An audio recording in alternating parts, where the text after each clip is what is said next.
ध्यान दीजिएगा, हम लोग 2023 का जो है क्वेश्चन कर रहे हैं लीनियर अलजेब्रा का, ठीक है। तो इसमें क्या है कि जो क्वेश्चन नंबर 13 है वो जरा ध्यान दीजिएगा। ये रहा आपके स्क्रीन पर, यहाँ स्क्रीन पर जो रहा वो क्वेश्चन जरा देखो। ये ए दिया हुआ है मैट्रिक्स 3x3 ऑर्डर का, और बी दिया हुआ मैट्रिक्स पॉलिनोमियल है। तुमको कहेगा कि कौन सा इसमें से आइगन वैल्यू नहीं है, नॉट लिखा हुआ है, नहीं है बी का।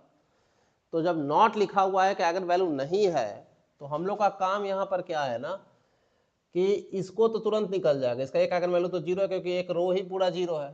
और ये वाला फॉर्मूला लगा लोगे, lambda cube minus trace A lambda square plus diagonal का कोफैक्टर और फिर लैम्डा माइनस डायगोनल का कोफैक्टर का sum plus minus determinant equal to zero. यहाँ पे एक तो ऑलरेडी तुमको पता ही है कि जीरो है, तो यहाँ से निकल जाएगा। फिर उसके बाद जो आइगन वैल्यू निकलेगा उसको यहाँ पे डाल डाल के एक एक करके बी का वैल्यू निकल जाएगा, आइगन वैल्यू। तो इसमें जो नहीं होगा वो आंसर टिक लगा दोगे, तो ये मेथड हो गया। हम यहाँ पे दूसरा मेथड बता रहे हैं। ये क्या है कि जरा देखो यहाँ पे, ये इंपॉर्टेंट है क्योंकि ब्लॉक के अनुसार से देखना जरूरी होता है, समझा। तो ब्लॉक के अनुसार से तुम क्या देखेगा कि यदि एम कोई ब्लॉक ट्रायंगुलर मैट्रिक्स है और एम यदि ऐसा दिख रहा है A1 B A2 0, मतलब अपर ट्रायंगुलर मैट्रिक्स टाइप, ये बी यहाँ भी हो सकता है तो लोअर ट्रायंगुलर मैट्रिक्स होगा। तो इसका मतलब है क्या कि यदि जहाँ A1 और A2 स्क्वायर मैट्रिक्स होना चाहिए, ध्यान देना है, देन xi माइनस एम जो है वो एक ब्लॉक ट्रायंगुलर मैट्रिक्स होगा जिसका डायगोनल ब्लॉक जो होगा xi माइनस A1 और xi माइनस A2 होगा, ये ध्यान रखना है।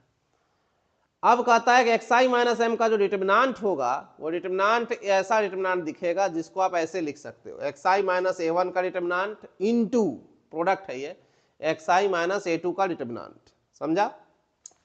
अब यहां पर क्या है कि कैरेक्टरिस्टिक पॉलिनोमियल जो आप m का निकाले वो प्रोडक्ट हो गया characteristic polynomial of the diagonal blocks A1 का और किसका A2 का।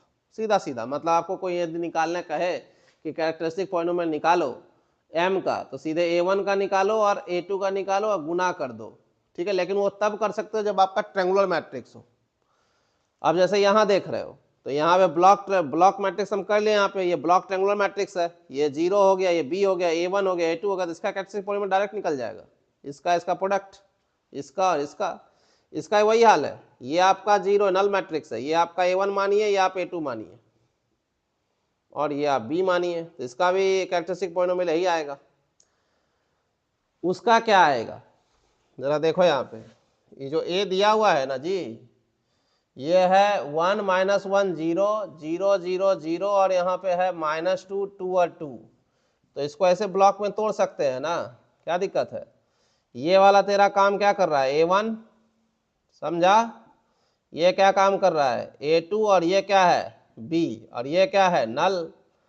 तो ये दोनों स्क्वायर मैट्रिक्स है ना, 2x2 ऑर्डर, ये क्या है 1x1 ऑर्डर।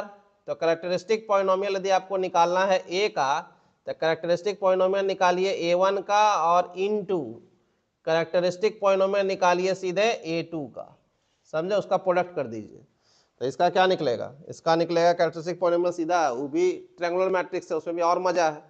तो x और x माइनस 1, क्योंकि इसका आइगन वैल्यू सीधे दिख रहा है 1 और कौन 0, इसका आइगन वैल्यू दिख रहा है 2 है, तो x माइनस 2, कैरेक्टरिस्टिक पॉलिनोमियल पता चल गया क्या हो गया। अब यहां पर क्या है कि कैरेक्टरिस्टिक पॉलिनोमियल चल गया तो आइगन वैल्यू क्या हो गया a का, एक आइगन वैल्यू क्या 0 1 2।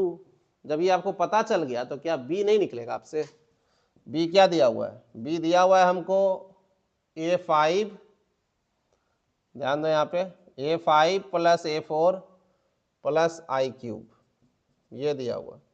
तो यदि 0 रखोगे यहाँ तो 0 प्लस 0 प्लस i मतलब 1, इसका आइगन वैल्यू 1 होता है i का, तो 1 हो गया।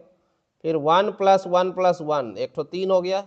अब यहाँ पे रखोगे 2, तो 2 का पावर 5, 2 का पावर 4 और 1, ये कितना हो गया 32 16 1 49 हो गया ये।